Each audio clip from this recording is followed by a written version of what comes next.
Welcome to my vlog on cybersecurity and big data. My name is lipyeow-lim. I'm a computer scientist, an educator, and a software engineer.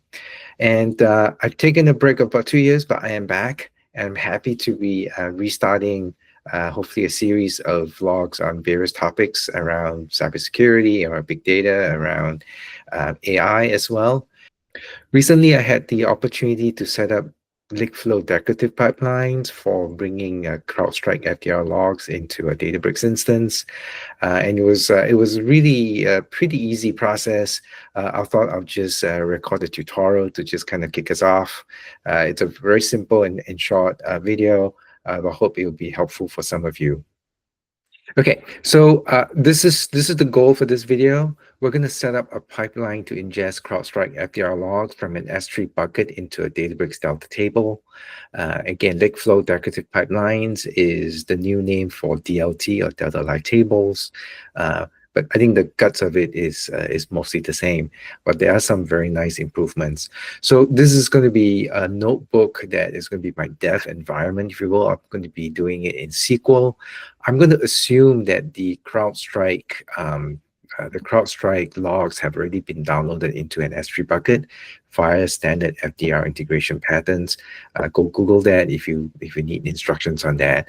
And I have already created an external volume. This is a Databricks volume that points to the S3 bucket where the logs have been downloaded. So in the code, I'll be referring to the volumes, the Unity catalog volumes, instead of the S3 URL that you'll see in earlier videos. This is the dev notebook, so we're going to have to figure out how to go about doing this. I'm going to, just for dev, I'm just going to work on a single file from the FDR logs. And I have a single file that's located in this folder in the volume, just data / this UUID, and this is a particular gzip file. And I would like to just look at what is inside this file. And I do know that it is in JSON-L, basically a new line delimited JSON format, and just want to take a look what it is. So this is what I'll do. I just do select star from read files, just the location, and format. I'll just specify JSON. And I'll just limit 5 because I just need to take a look of what the shape of the data looks like.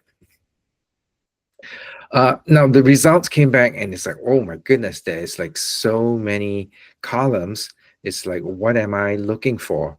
And this is, if you think about it, this is not surprising because CrowdStrike FDR logs, it has many different types of event types, and each event type has got slightly different schemas. So this is almost like a union of all possible schemas that you might see. So you see that, yes, it's got a ton of columns. In fact, some of the fields that we really want to pull out are right at the end. So it's around here, and this is the obviously the fields that I would want is, where is it? The agent ID, for example, possibly the name of the event type, and so on. Oh, I think it's, my goodness, there's more. Oh, so it's right here. It's named the AID. That's the agent ID. I deliberately kind of truncated it because just in case these are sensitive. Okay, so but you know what? I don't really want to construct a Delta table with all these columns. First, I don't think it makes sense to extract all of this. It's going to be more expensive as well. So what I really want is, I just want to pick out a couple of columns that are important for partitioning, and also for like 80% of my query workloads will probably query on those. And then I'll just store the whole thing as a raw string or text. So that goes to my second cell. So I'm going to change the format to text, and you can see it here. All right. And then with that, then if you want, you can use JSON object keys to actually get the field names. You still can refer to JSON that's in text format. You can still dereference the fields in Databricks, which is really nice.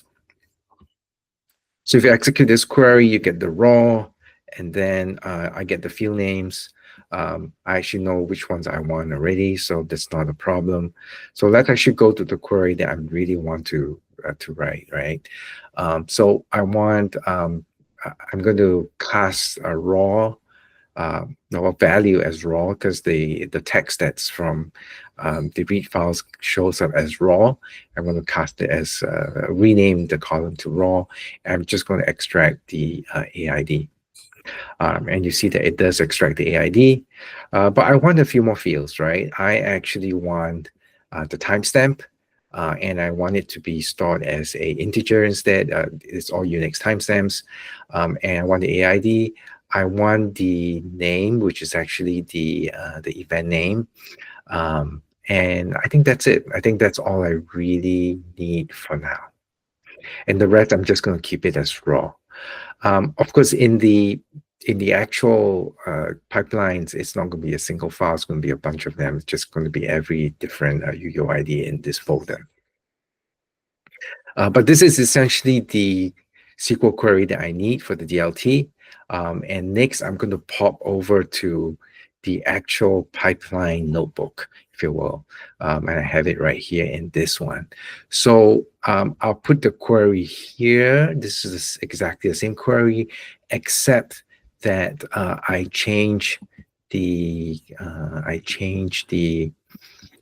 put star and star here, right? This is to cover all the files that's going to be coming in.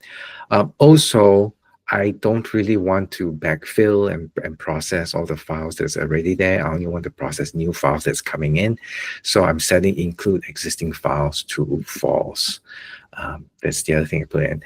And then you have to put in, this is the Lakeflow declarative pipelines way of how you define the streaming table. And then we used to do partition by, but now with liquid clustering, you do a cluster by, and these columns are used as hints to guide the liquid clustering in how to actually dynamically partition the data, which is fantastic. Okay, let's create the pipeline. Just to create new. So do demo FDR. I'll leave it as that, trigger pass. I will do the demo. This is the one. Select. With the unique catalog, I'm going to use this security 01. The schema will be demo. And cluster policy, we'll use this one. And we want just let me see for now. And I'm going to leave the rest as default. And it's just to create. I'll leave it in development at this point. What I'd like to do is to do a validate. So the validation is done and everything is green, which is great. And so now you can actually execute it. Right, and let's actually do it. Because I've tested the query, the DLT query before, I know that's going to work. We can actually switch to production mode. We can actually just do a start. So after waiting for maybe about 5 to 6 minutes for the resources to come up, and after 45 seconds, I think it's done. And you'll see that it did not actually bringing any data or tuples into the table, even though it has been created. And the reason is because we specified that we didn't want to backfill. So this initial execution will only establish the starting checkpoint. Then the next time you execute it, it will take whatever new files that arrive since that checkpoint. Those files will get ingested into the Delta table. So this is how this is going to work. Now, at this point, you probably want to either wait maybe, I don't know, a couple of hours, depending on how frequent your data is, and then manually trigger it again to see whether you bring in any data, or you can just go ahead and actually schedule a daily job and just get it. Just if I could just go through this, and you would just schedule a daily job to actually run this. This is all I have for this episode. Hopefully this was helpful to you. Look out for more technical content in my next episode.